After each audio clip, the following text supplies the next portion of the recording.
नमस्कार। आज हम बात करेंगे राहुल गांधी की।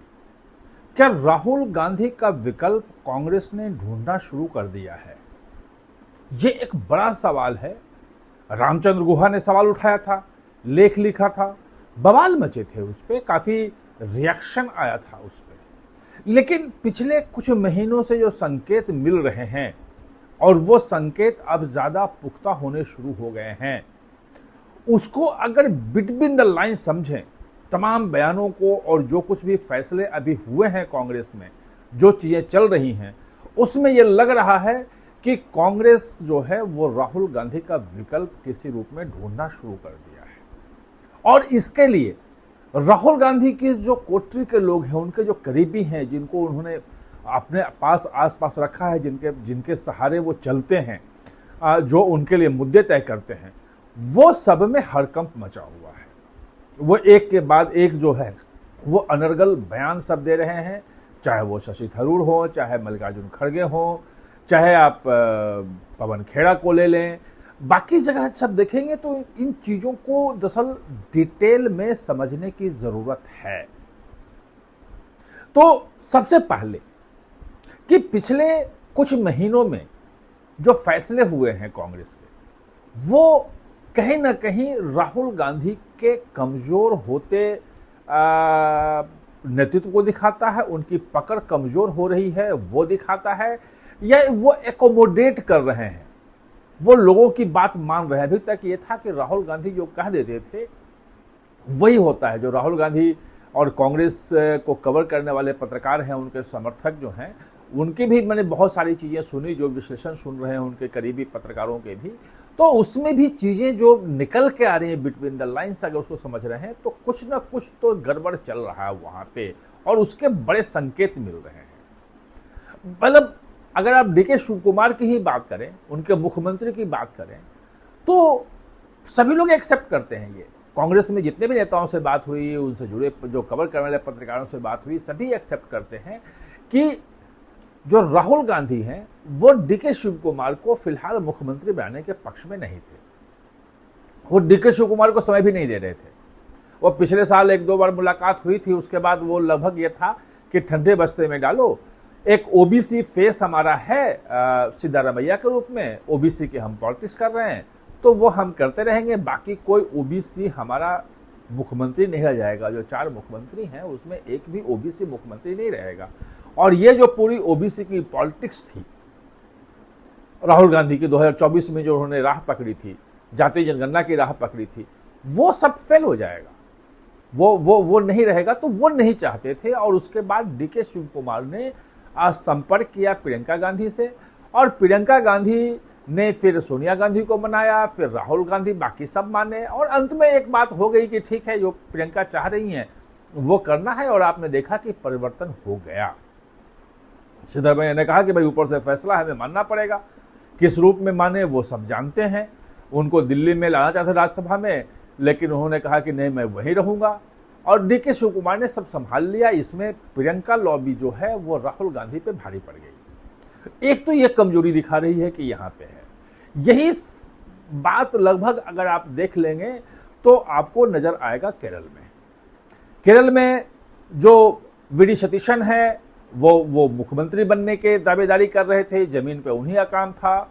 लेकिन केसी वेणुगोपाल, जो राहुल गांधी के करीबी हैं, संगठन महासचिव हैं, राहुल गांधी के बिल्कुल जो दाएं हाथ माने जाते हैं, वो उनके पक्ष में ये कहा गया कि माहौल उनके पक्ष में है।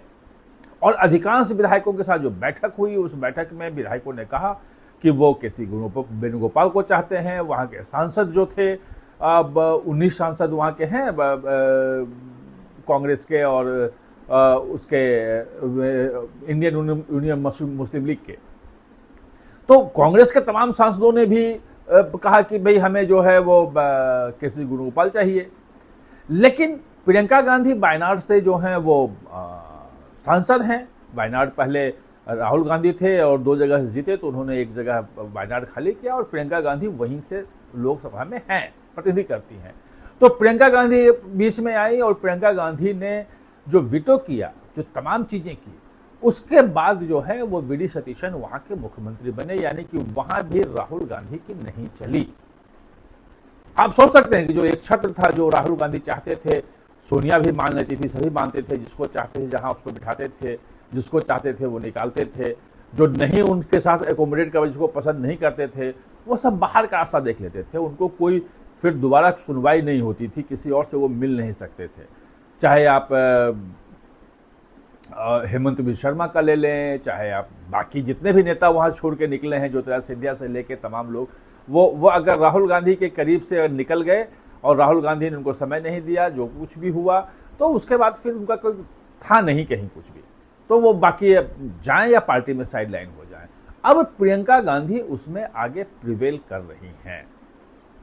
अब जो रामचंद्र गुहा ने लिखा, वो दरअसल जो लेफ्ट लिबरल है, जो कांग्रेस के जो पुराने कांग्रेसी हैं, जो ये कांग्रेस के जो 12 सालों में जो डिबैकल है, उसके अब केवल सिर्फ 4 राज्यों में सरकारें बची हैं, उसमें अब कितने में अगले चुनाव में बच पाती हैं वो कहना मुश्किल है।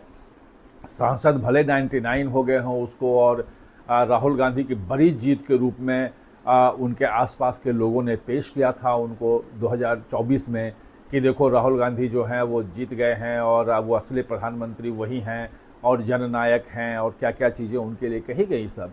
लेकिन उसके बाद जितने इलेक्शन हुए और जिस ढंग से कांग्रेस के विपक्षी दलों की दुर्गति हुई, वो ये दिखा रहा है कि राहुल गांधी का नेतृत्व जो है वो कांग्रेस को भले एक 2024 में आपको सीटें बढ़ गई हों, लेकिन सत्ता में कहीं वापसी के लायक हो ये कहना मुश्किल है।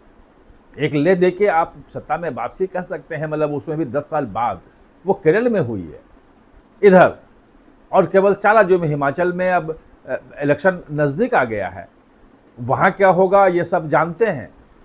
जो तेलंगाना में है वो भी अब 2028 में 2 साल बाद जो है वहां भी इलेक्शन हो जाएगा, 2-2.5 साल बाद। तो वहां की क्या स्थिति होगी वो देखना पड़ेगा। तो इसका मतलब ये कि जो रामचंद्र गुहा जो सवाल उठा रहे हैं सिस्टमेटिक फेल्योर वाली, वो कहीं ना कहीं से सही है, और उसको बचाने के लिए रामचंद्र गुहा पे जो हमला हुआ, उनके जो कोटरी के लोग हैं जो परेशान हैं, उन लोगों ने जो तर्क दिया वो, और कई चैनलों पे मैं सुन रहा था उस तर्क को, बड़ा अजीब सा तर्क है। और वो ये तर्क ये है कि भाई अभी भी 20-21% जो है वो कांग्रेस को वोट मिला है, सबसे बड़ी पार्टी है, और विपक्ष में जो 40% के आसपास 40-41% जो है वो बीजेपी को वोट मिला है, या एनडीए कह लीजिए, या इसका मतलब 60% वोट जो है वो अलग जाता है। अगर किसी मुद्दे पे सरकार से नाराजगी हुई तो राहुल गांधी अपने आप प्रधानमंत्री के दावेदार होंगे, अपने आप सत्ता आ जाएगी कांग्रेस की। कांग्रेस को अब कुछ करने की जरूरत नहीं है, और राहुल गांधी एकमात्र ऐसे नेता हैं जो लगातार मोदी पे हमला कर रहे हैं, आरएसएस पे हमला कर रहे हैं, भाजपा पे हमला कर रहे हैं। बाकी सब कहीं ना कहीं से बीच का रास्ता निकालते हैं, कुछ मुद्दों पे हमला करते हैं, कुछ पे नहीं करते हैं। लेकिन राहुल गांधी एकमात्र हैं जो लड़ रहे हैं, ये दिखा रहे हैं, इसलिए राहुल गांधी का कोई विकल्प नहीं हो सकता। लेकिन अगर आप अभी अप्रैल का जो महिला आरक्षण पे जो बहस थी, चर्चा जो चल रही थी लोकसभा में, उसमें अगर आप देखें राहुल गांधी का भी भाषण हुआ था और प्रियंका गांधी का भी हुआ। मैं सिर्फ गृह मंत्री अमित शाह ने जो तारीफ की उसकी बात नहीं कर रहा हूं। जितने लोग कांग्रेस के लोग भी थे वो इतने शालीन और इतने तरीके से कटाक्ष किया, इतना प्रभावशाली प्रियंका गांधी का भाषण था कि आप सोच नहीं सकते हैं।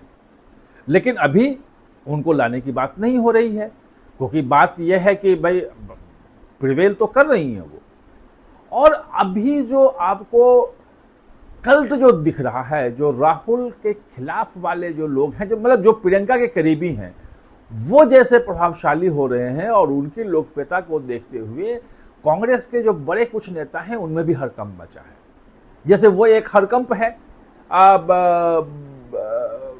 मल्लिकार्जुन खड़गे को कल देखिए भाई, जब बैठक हो रही थी और वहां के मुख्यमंत्री वहां हैं, प्रदेश अध्यक्ष भी वही थे, अभी भी प्रदेश अध्यक्ष वही हैं, और वहां की सभा में अगर डीके शिव कुमार को लेकर नारे लग रहे हैं तो उसका डिफेंड मंच से कार्यकर्ताओं को डांटने की कोई जरूरत नहीं थी।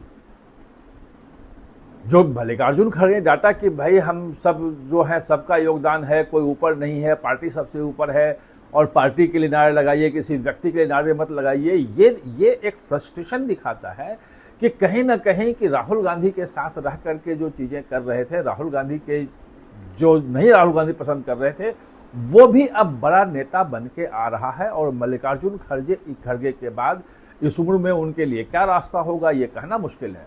राज्यसभा में आ गए हैं, दोबारा 5-6 साल और रह लेंगे, लेकिन वो एक फ्रस्ट्रेशन है। दूसरी बात कि शशि थरूर को लेकर के, शशि थरूर सरकार की नीतियों पे, प्रधानमंत्री पे पहले भी करते रहे हैं, तारीफ करते रहे हैं। अब खास तौर पे ऑपरेशन सिंदूर के दौरान आप देख लेंगे कि शशि थरूर ने कैसे जो भारत का पक्ष था वो रखा, और जो 15 मिशन जो भेजे थे मोदी ने, भारत सरकार ने बना के, उसमें एक सबसे अहम मिशन को उन्होंने प्रतिनिधित्व किया था और वो जाके भारत का पक्ष पूरी दुनिया में रखे थे। राहुल के लोग उस वक्त असहज थे, उनसे दूरी बनाए थे, लेकिन उसके बाद धीरे धीरे चूंकि केरल का इलेक्शन था और केरल के इलेक्शन में उनकी ज़रूरत थी, फिर पैचअप हुआ, फिर अगर शशि थरूर कुछ बोलते भी थे तो कोई खास प्रतिक्रिया नहीं आती थी। ये था कि हाँ ठीक है, शशि थरूर हैं, बोल दिए, कोई बात नहीं। लेकिन इस बार शशि थरूर ने मतलब जो पीएम और ट्रंप की मुलाकात हुई और पीएम ने जिस ढंग से नाविकों का मुद्दा उठाया, जिस ढंग से होर्मुज का मुद्दा उठाया और उसकी जरा सी तारीफ कर दी, उसके बाद मैं आप सोशल मीडिया और ट्वीट पे कुछ लोगों के छोड़िए, पवन खेड़ा वो सामने आके जिस ढंग से वो मतलब राहुल खिलाफ बोले, एक तरह से मैं तो वो खिलाफ ही बोले शशि थरूर के, और उनको उनके चीज़ों को ध्वस्त किया और कहा कि वो कैसे कह रहे हैं। वो ये दिखा रहा है कि जो राहुल गांधी के करीबी हैं, पवन खेड़ा को अब राहुल गांधी इस बार राज्यसभा में ले आए हैं, लेकिन जो करीबी लोग हैं, जो राहुल गांधी के साथ होने के कारण है, उनमें एक ज़्यादा बड़ा फ्रस्ट्रेशन जो है वो दिखने लगा है। और जो कवर करने वाले लोग हैं, जो नज़दीक से जानने वाले लोग हैं कांग्रेस में, वो ये बात मान रहे हैं, वो तमाम चर्चा में वो कह रहे हैं कि कांग्रेस में अब जो परिवर्तन जो है वो शुरू हो रहा है, बहुत स्लो दिख रहा है, लेकिन अगर बहुत बारीक से नज़र रखेंगे तो पावर शिफ्ट हो रहा है, बाहर नहीं जा रहा है। लेकिन प्रियंका गांधी के इर्द गिर्द लोग जुटने शुरू हो गए हैं, जिनको राहुल गांधी के आसपास जगह नहीं मिल रही थी, और प्रियंका गांधी सबको एकोमोडेट कर रही हैं, और वो जो कह रही हैं वो हो भी रहा है। यानी कि पावर नया सेंटर जो है वो राहुल गांधी का जो पावर सेंटर है वो कमजोर होकर के, और प्रियंका गांधी का पावर सेंटर जो है वो कांग्रेस में ज़्यादा मजबूत हो रहा है। और जो बिगड़े बोल हैं कांग्रेस के, राहुल गांधी खासतौर पे करीबी नेताओं के, वो इसी को दर्शाता है। आप हमारे साथ जुड़े इसके लिए बहुत बहुत धन्यवाद।